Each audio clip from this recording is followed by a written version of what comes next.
My name is Cynthia Loya. Cynthia Loya. I am a first-generation U.S. citizen. I'm a sister. I'm a mother. I'm a professional. I'm a caregiver. That describes me fully, I think. Okay.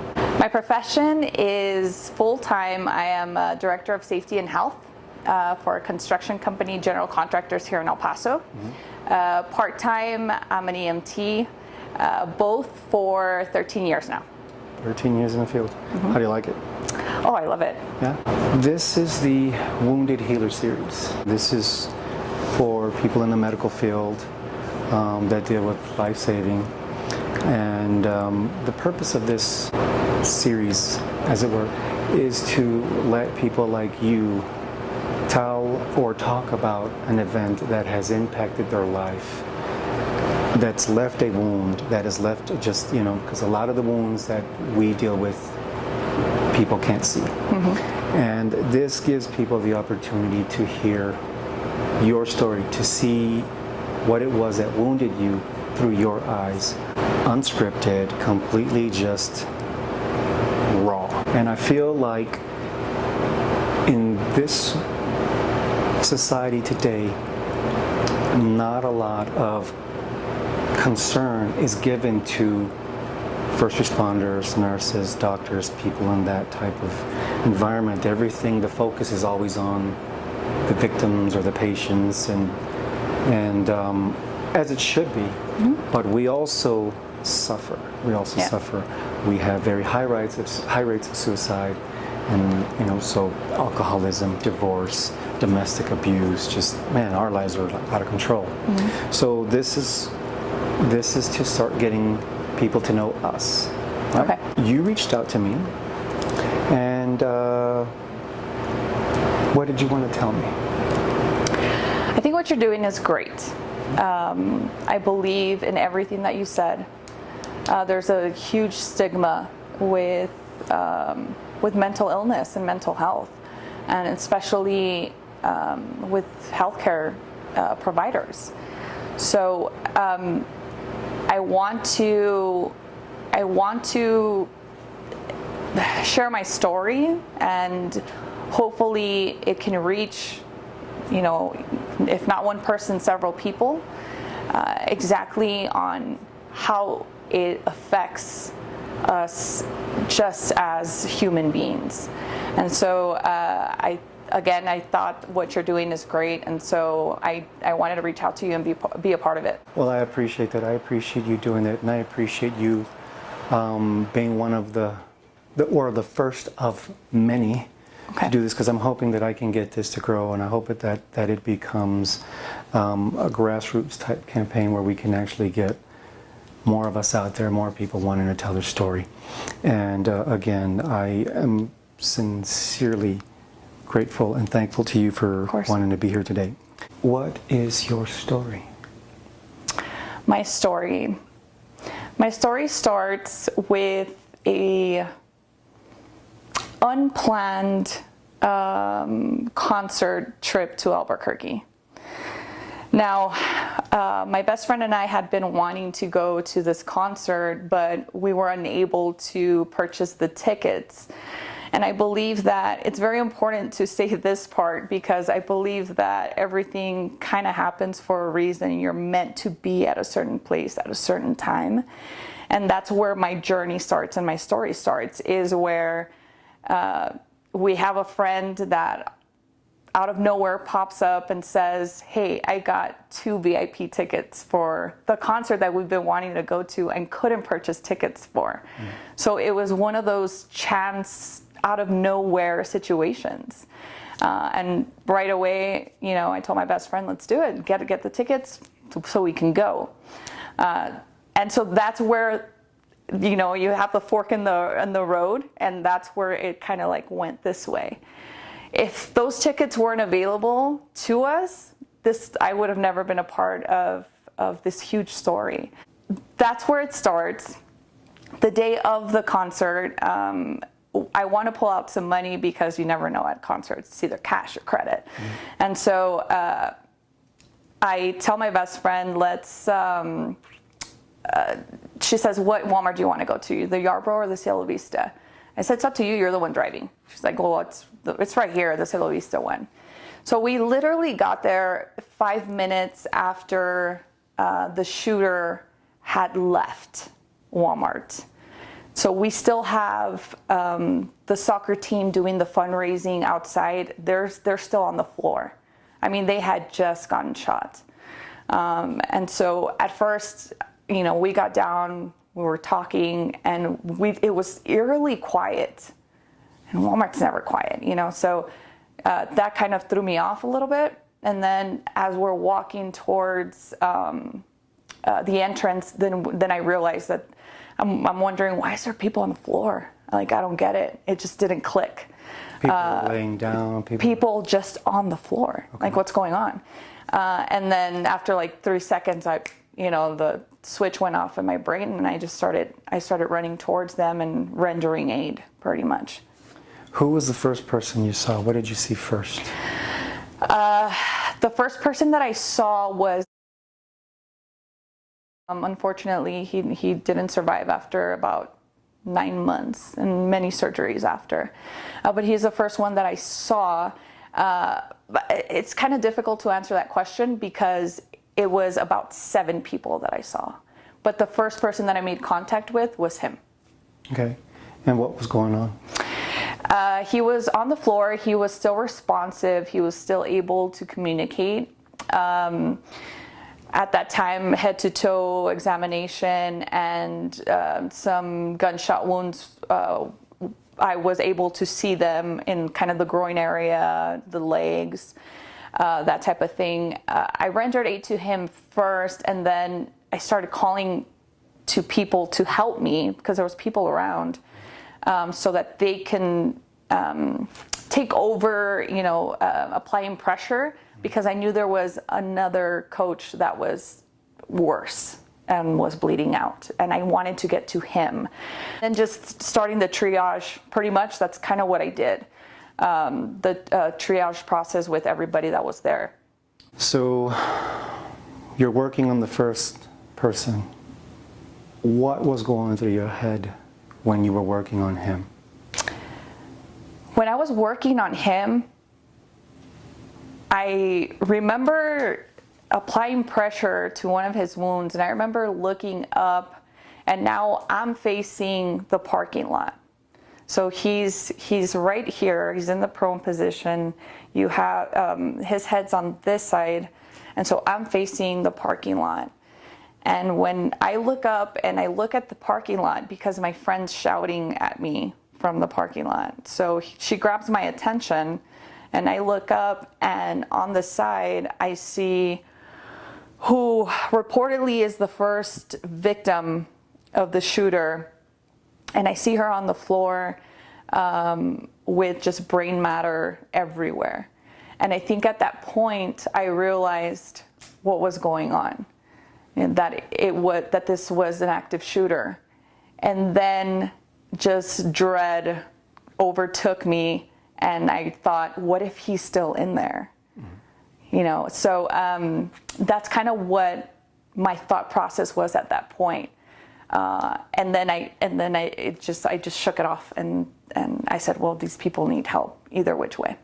So your friend she was at the other victim that was out more towards the parking lot, still in the parking lot? Is that where that person was? My friend was just in the parking lot. Okay. Like I ran and I left her behind, and she was just in the parking lot. Yeah, because I remember in some of the pictures you could see that there was a person that was out in the parking lot next to a car, it seemed like. Right. Face down. Right. And there was like brain matter, so you could see. That's the first victim, I believe. Did you hear any gunshots at all, or was he already done? He had left. Yeah, he had just left. So we missed him for about 3-4 minutes. Okay. So you went back into EMT mode, life-saving, right, just getting in it. So from the first victim that you dealt with, what did you do next? So I jump over to the other coach, which he was just laying in a pool of blood, bleeding out, barely responsive.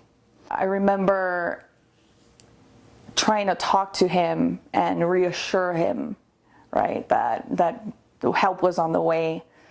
And he was just very silent, and he didn't want to say a word. And later I find out that it's because of his military training and trying to conserve energy. And he even like did this to me, like I'm trying to be quiet. I can't respond to you. So that was the next person that I jumped over to, applying pressure, of course, to wounds and trying to treat for shock, but there was limited resources, of course. What type of injuries did he have? Gunshot wounds to his stomach, to his legs, to his back, and they were. I'll always remember them because it seemed kind of like an avulsion. In a way, it destroyed, the bullets that he used destroyed a lot.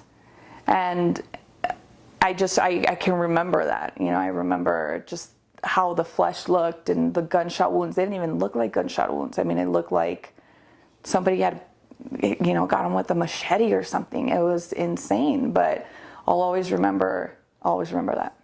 Did he survive? He survived. Mm-hmm. Now, at this point, what are you thinking? I'm just in EMT mode, I think. Yeah, I'm just going. Right. Were you trying to get other people still to help you then? Or Yes. were you like taking like, hey, I'm in charge, do this, do this, do that? Exactly. That I kind of took that role, and telling people or directing them what to do.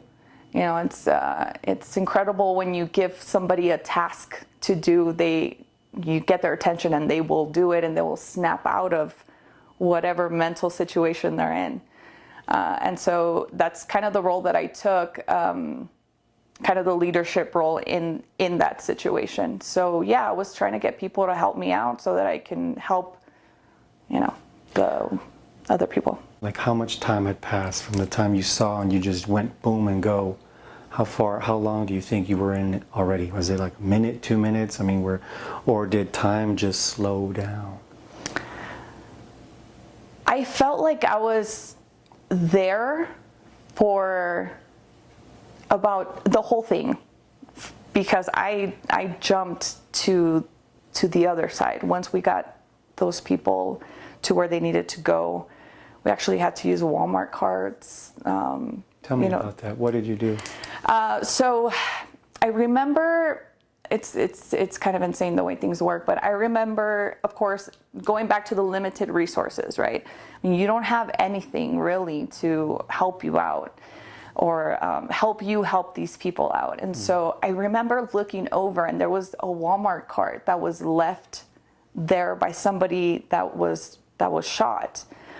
And they had bought paper napkins and toilet paper. And I looked over and I saw it, and I was, whoa, and I mean, it was automatic. I just opened it and I just started handing it out to people so that we can use it for, bleeding control. And it was like, whoa, that was like a godsend, right? For that to be there, like what a coincidence, But when I was still there, we were there for about, I want to say 20 minutes. 20 minutes before I saw an EMT come through. Okay, so you think about 20 minutes before the first EMTs arrive, because so you think, scene safety? Exactly that. And I understood, and I knew why they weren't coming to us. I knew exactly that. And so when I started seeing, I was in it for about 15 minutes, and I was already like, where are we? What are we doing? So I kind of see the cops kind of do this thing to try to secure the scene. And I remember, kind of being desperate and yelling at them, like, secure your scene, secure it, so that EMS can come in and help these people out. That didn't happen. And so we ended up getting Walmart carts and those Sam's flatbed carts. And we were just loading them up in there and taking them to the units that were on the side of Sam's, because they couldn't go in because the scene wasn't wasn't safe. Okay. So when you're dealing with the second guy, you're doing that, you saw the paper towels and all that. That was your second patient. Was there a third out there? Yes. Once I kind of get two people to help me out with the second patient, I go over to what I already feel like there's really nothing more that I can do for this person. He was not moving for the whole duration of me going from the first patient to the second patient. But, I had to go and check. So I feel for a pulse, and there's no pulse, nothing at all. So then I just go to the next person. And how was the next person? The next person was stable. They were able to talk to me. They were actually kind of acting like they were dead for survival. But I was able to have her respond to me and say that she was okay, and she was shot kind of in the hip area. But she was stable, so I was able to go back to the patient number 2, which was the most critical one. Okay. Anybody else out there? Those are probably the ones that I remember the most making contact with. Did you make your way inside Walmart? No. No? My whole time was spent right there, right in the entrance where they had the fundraiser. At this point, your friend, did she come back? Did she come to you, or what did she do? She was actually, I kind of told her, go ahead and go. I'm not going anywhere. I'm not going to leave. Go ahead. You go ahead and get out of here. So she got into her car, and she was waiting for me. She was waiting for me to be done and finish. But a cop came around to her vehicle because, of course, they were still trying to secure the scene, and pointed a rifle at her and told her to get out of there. So she had to leave. When you started to move people, what was that process like for you internally? What were you thinking? I was thinking that we had to get them to a rig, to a truck. We have to get them out of here. I mean, we're gonna lose them. I'm gonna lose them here if we do not move them and get them to definitive care. I'm gonna lose this guy. I mean, I just felt like the sense of he's gonna die on me. And so that was what the driving force behind, getting anything that we could to transport him from point A to point B. You say the flatbed carts. Are there those carts like that at Walmart, or was someone bringing them from the Sam's? From the Sam's. Side by side. Yeah, there was other Good Samaritans that brought those carts over from Sam's to where we were at. Because again, everybody was kind of staged right next to the Sam's. Okay. So I feel like other Good Samaritans saw what was going on, and kind of a light bulb went on in their brain, and they were like, "Oh, let's go get those." The second patient you picked up, did people help you move him? Yes, I had 2 other people help me move him. One thing that I will never forget when we were trying to get him into the flatbed cart was that his clothes were so saturated in blood, and of course full of bullet holes, that when we tried to grab him from his clothes to move him over to the cart, the clothes just came off. I mean, they just ripped. Wow. And we kind of lost control of him. Of course, we didn't get him too far off the ground. I remember just staying with the clothes on my hands like this. And I was like, oh shoot! And then right away we reacted, and we just. So you pick him up, you do get him on there finally, and then what happens? We get him on the flatbed, and I use his clothes to kind of cover him up, and by this time I have an EMT kind of coming our way, and I asked him if he had any oxygen with him, and he said, yeah, well, I have one here in the stretcher. And so he got it out of the stretcher, he unhooked it, and then we gave him some O2, and I'm holding the tank as we're kind of running, and somebody's pushing the other cart to get him to a unit. I remember that. Do you remember the unit you took him to? I don't. I believe EMTs took over after we met with them, and I kind of gave them a little bit of information, and then they took them, and then I went back for other patients. So when you went back, where did you go? I went back to the same place. Okay. And who did you get next, or what did you do? Next was the first patient that I made contact with, and we got him on a flatbed too. And how was he doing at that point? He was better than patient number 2. I thought, looking at him and after kind of evaluating him, I thought he was a little bit more stable than patient number 1, number 2. I'm sorry, but that turns out a little bit different later on. Can you describe the environment around you while all this is going on? What were the other? You say Good Samaritans. I would say heroes. Right.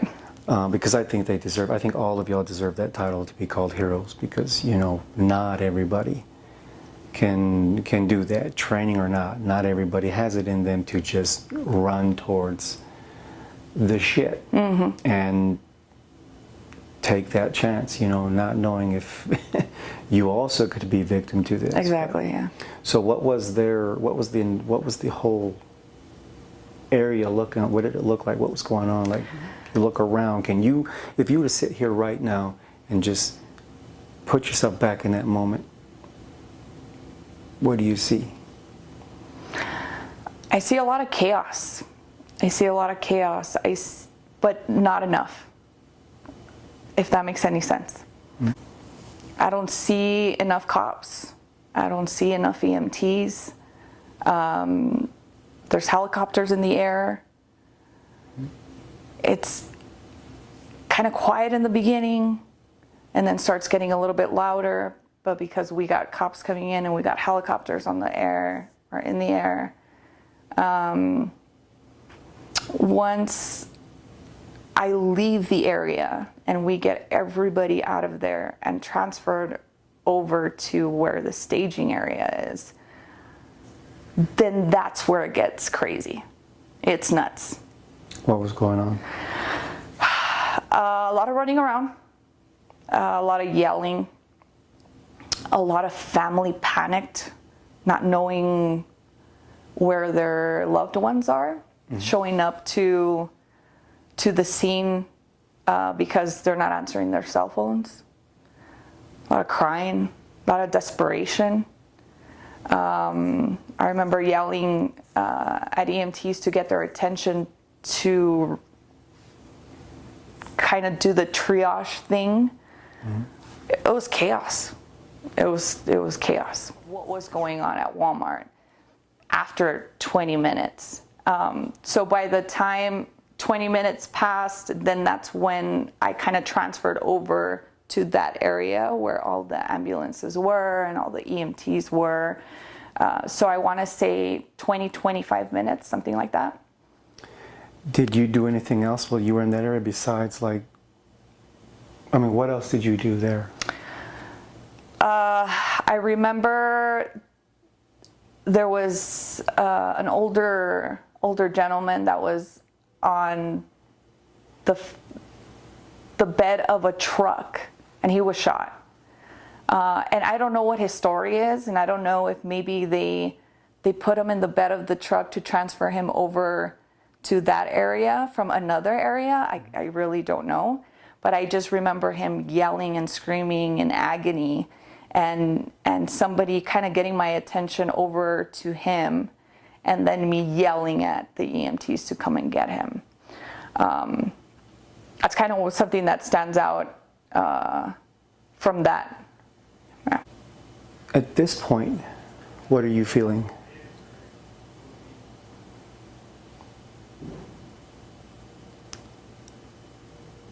I don't know if I was feeling anything.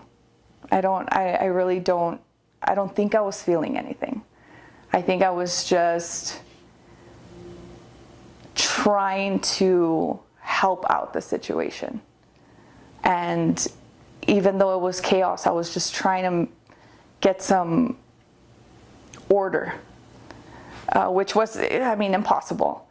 But I felt like, you know, I had the duty to do that. I couldn't just walk away until I felt like everybody was transported that needed to be transported.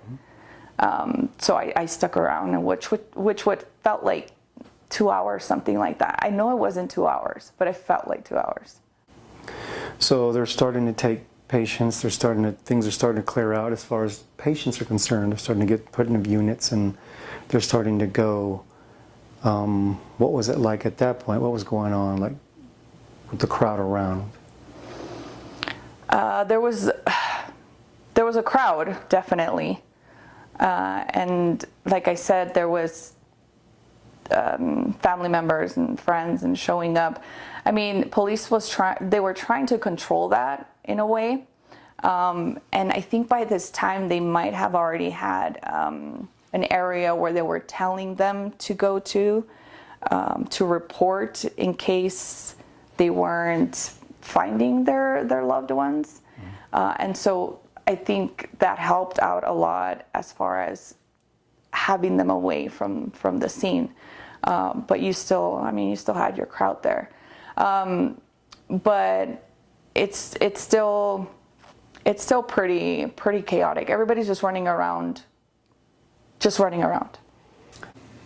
What's the relationship like with your daughters? Daughters? You have girls? What's that like now? It's a great relationship.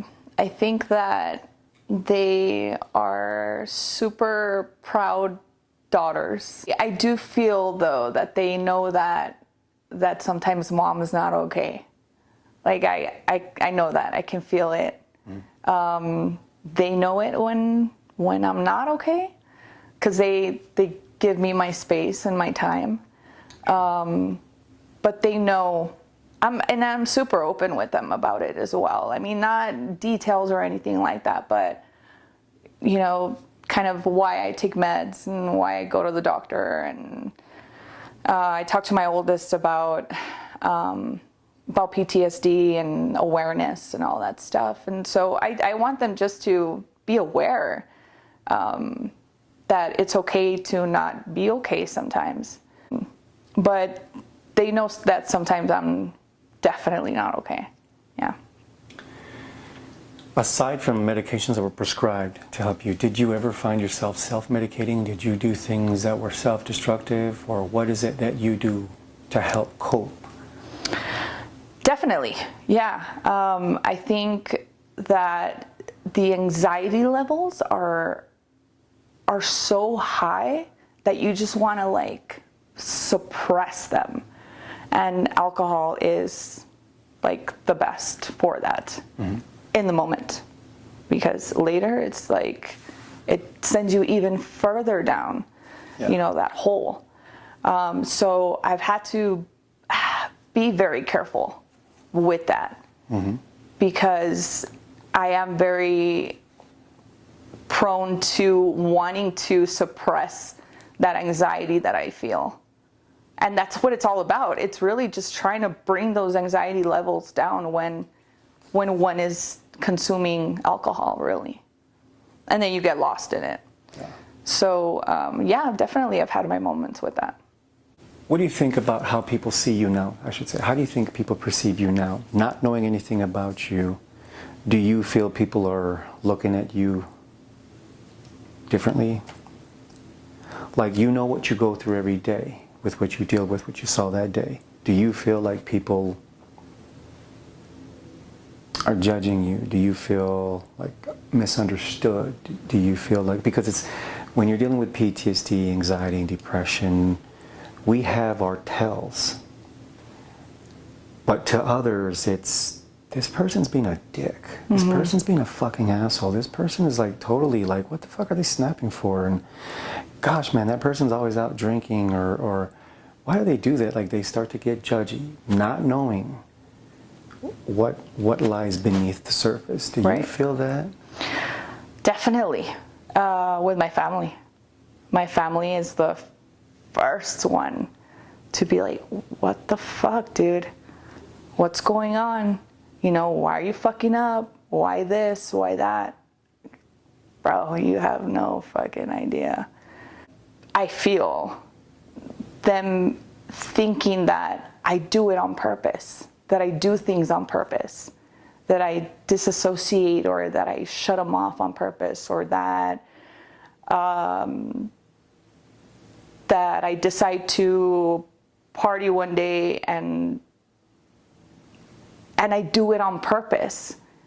And it really isn't. Like there's something going on.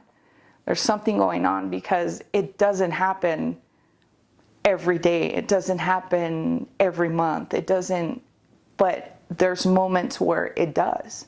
And I feel like it's always, they feel like I'm doing it on purpose and that I can control it and that I can do things different. And why am I not better? And why am I not a better mom? And why am I not a better sister or better daughter?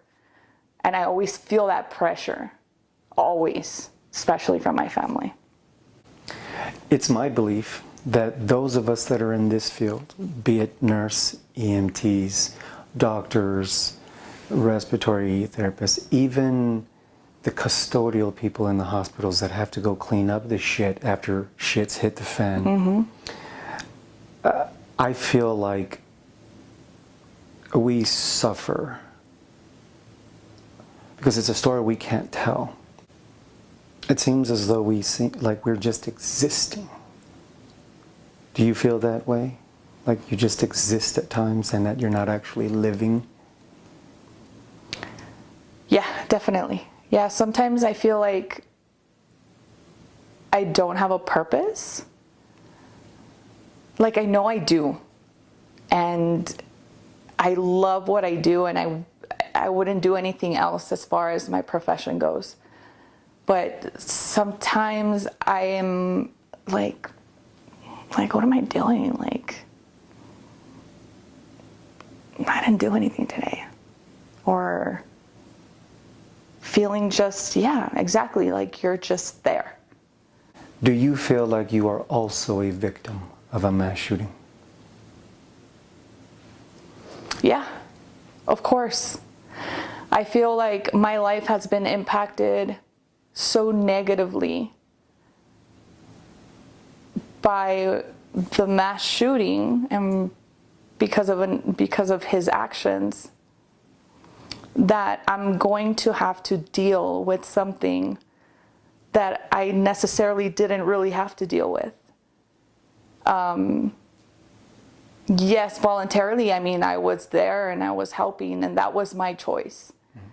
But there was no other choice for me. There wasn't the choice of leaving. That was no choice. But yeah, because we are gonna have to deal with this shit forever. And yes, there's manageable ways and there's things of handling and kind of making things a little better, but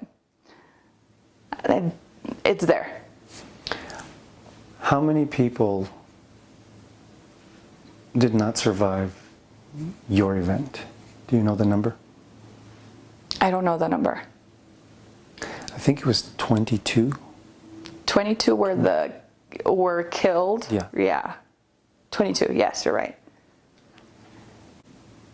If for whatever reason your fight becomes unbearable and you lose your battle, do you feel that makes you 23?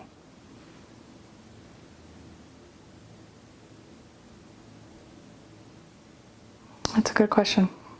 I've never thought about it that way. Mine had 26.